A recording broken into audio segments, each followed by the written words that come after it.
أخذت الوصيفة هان جونجوما لكي تقوم بتعليمها، فقالت لها جونجوما: أنا أريد أن أصبح وصيفة في المطبخ الملكي بسرعة.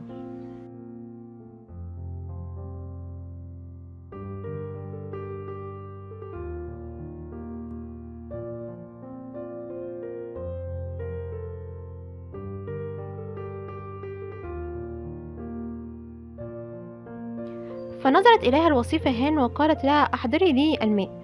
فذهبت جونجوما وأحضرت الماء.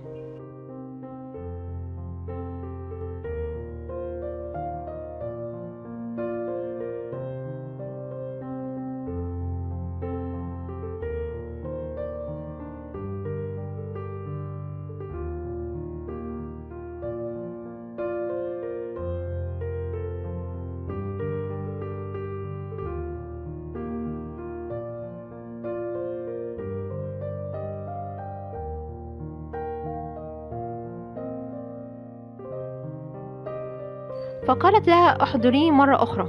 فذهبت وجلبت الماء. فقالت لها هان: احضريه في الصباح. فاستغربت جمجمة من طلبها.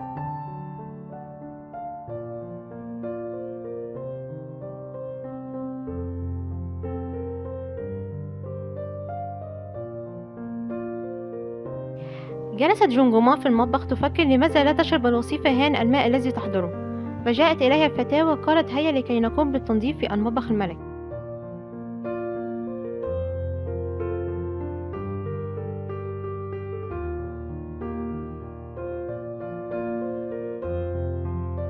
حدث اجتماع مع الوصيفات.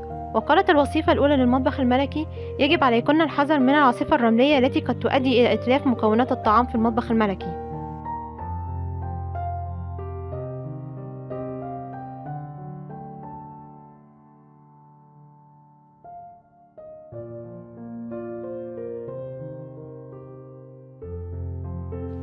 ذهبت للمطبخ فقالت لها الفتاة المسؤولة عنهم: لما تأخرتِ كل هذا؟ هيا بسرعة اغسلي كل هذه الأطباق.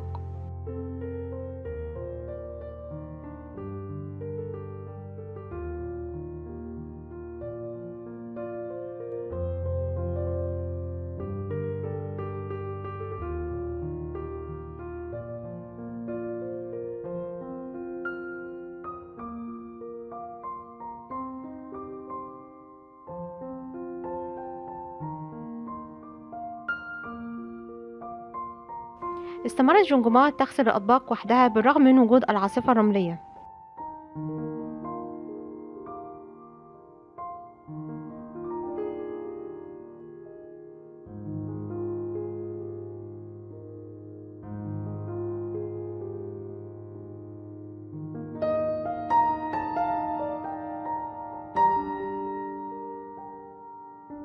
وأخذت الأطباق وذهبت إلى الفتاة المسؤولة وقالت: لقد غسلت جميع الأطباق. فقالت لها الفتاة: تعالي في الصباح أيضا لكي تغسلي باقي الأطباق من المطابخ الأخرى.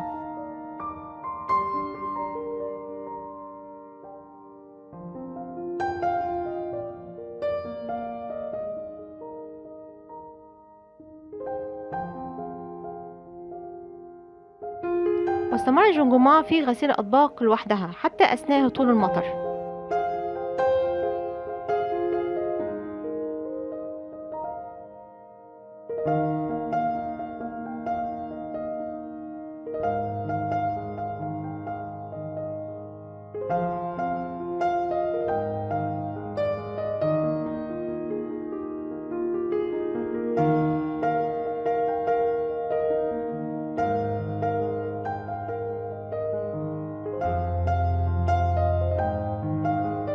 ثم نظرت إلى الماء وفكرت أن تضع بعض الأعشاب للوصيفة هان لكي تشرب الماء منها. لكن الوصيفة قالت لها: احضري لي الماء في الصباح. فحزنت جمجمة لا تدري ماذا تفعل.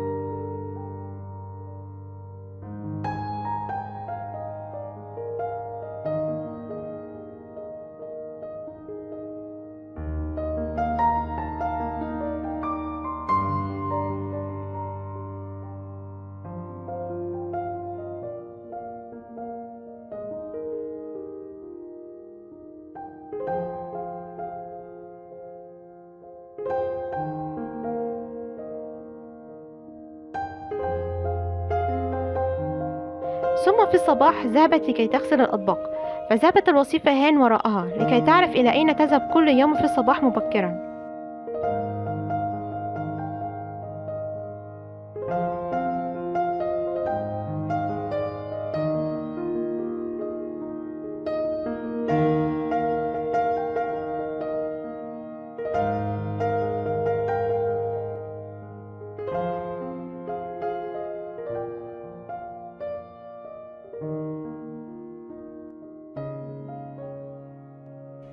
فجأة جاءت إليها الوصيفة مين وقالت: معلمتي، مطبخ قصر الأم الملكة حدثت به مشكلة كبيرة والطعام كله فسد.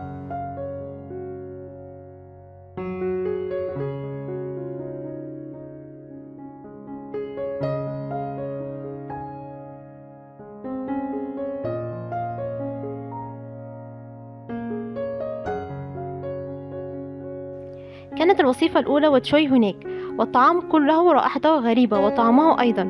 فقالت الوصيفة المسؤولة عن المطبخ: كيف حدث هذا؟ فقالت: لا أدري معلمتي.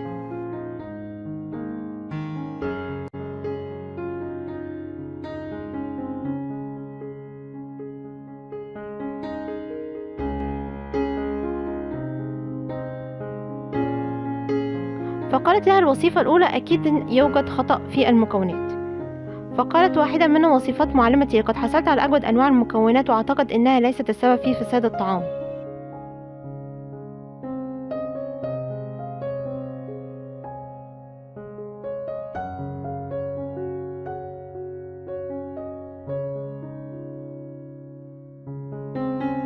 ثم جاءت وصيفة أخرى وقالت: معلمتي، لقد فسد كل الطعام في مطبخ قصر الأمير ولي العهد.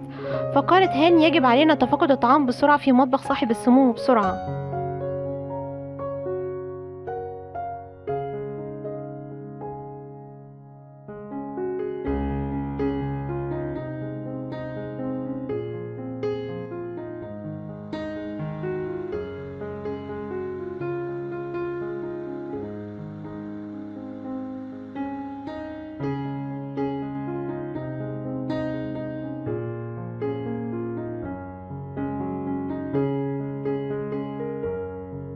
فذهبوا جميعا لتذوقوا الطعام، وكان الطعام جيد غير فاسد.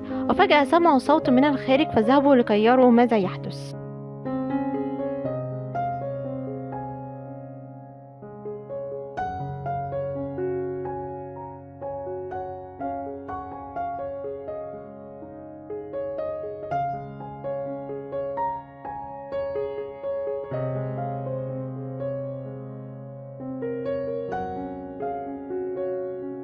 كانت هناك وصيفة تقوم بتوبيخ الفتيات وتقول لهم: لماذا الأطباق غير جاهزة حتى الآن؟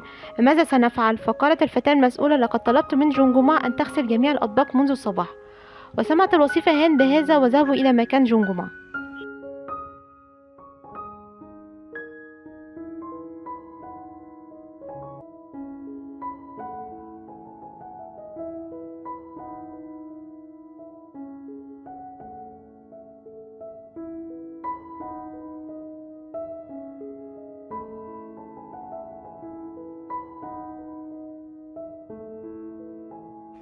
كانت جونجوما تقوم بغلي الماء وتغسل الأطباق بها، وعندما رأت معلمتها ذهبت إليها.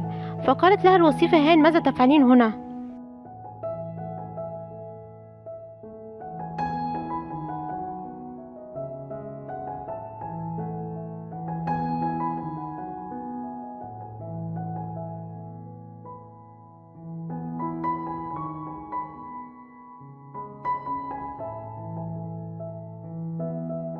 فقالت جونجوما: لقد لوثت العاصفة الرملية ماء البئر، فكنت أغلي الماء لغسيل الأطباق.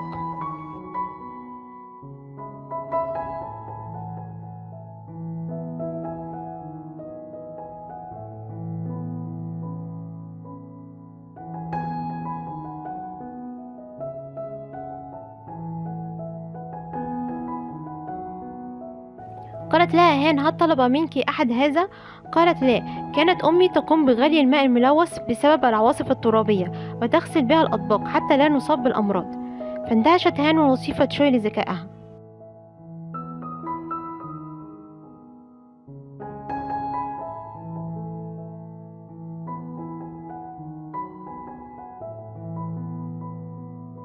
ثم ذهبت تشوي ووبخت جميع الفتيات لتركهم جمجمة تغسل الأطباق لوحدها، وقالت كلكن معاقبات ما عدا جمجمة التي تغلبت على فساد الطعام لوحدها بغسيل الأطباق بالماء المغلي.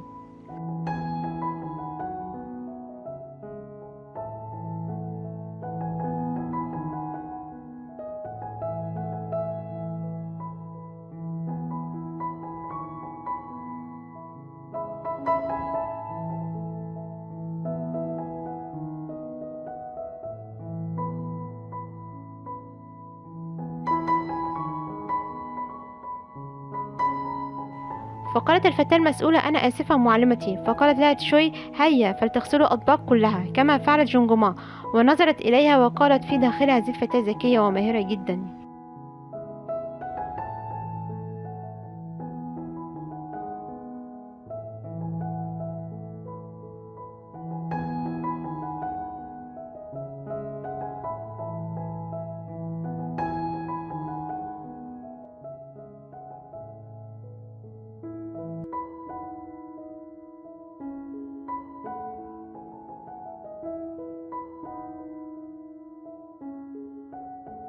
في الليل طلبت الوصيفة هان من جمجمة إحضار الماء، فقالت لها معلمتي: لقد تعبت من إحضار الماء وأنت لا تشربيه.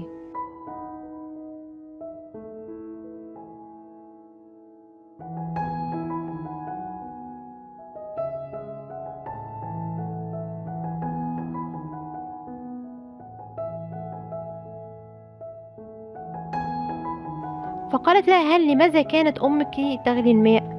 فقالت جمجمة: لأنها كانت تخاف علينا من المرض. ثم سكتت قليلا وفهمت ماذا تقصد الوصيفة هان.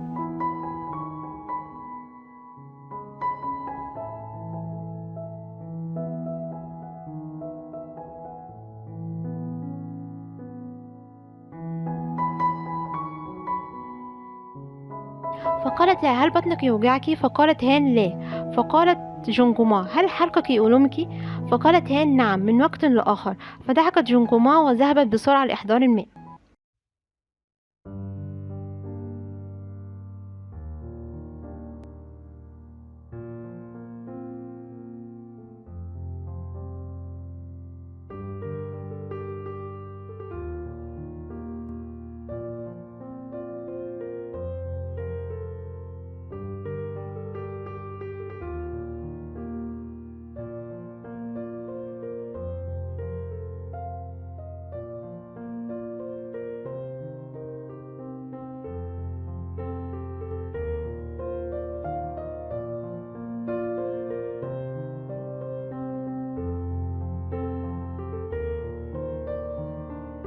وأحضرت جمجمة الماء وقالت: لقد غليت الماء ووضعت به بعض الملح.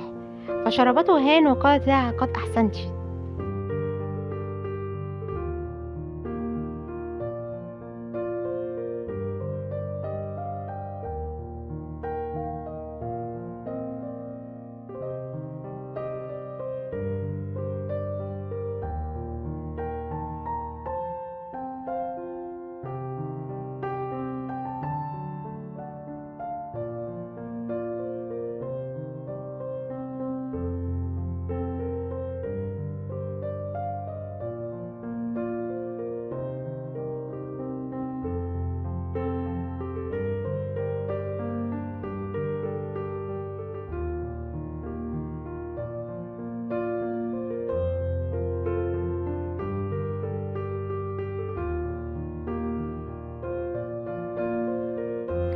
قالت لها هان: كنت أريد تعليمك درس، وهو الاهتمام بصحة من سيأكل الطعام.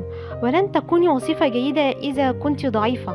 يجب عليك أن تدرسي جيدا لكي تكوني الأفضل مثل أمك التي علمتك كل هذه الأشياء عن الطعام. فبكت جمجمة لتذكرها والدتها.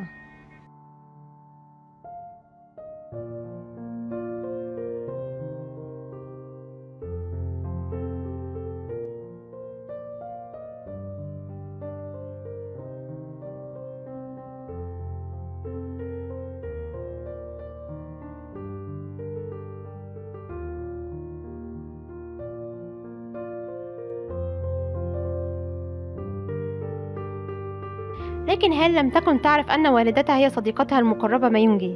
انتظروني الفيديو القادم إن شاء الله. لا تنسوا الإعجاب بالفيديو والاشتراك في القناة، وكل عام وأنتم بخير بمناسبة عيد الأضحى المبارك.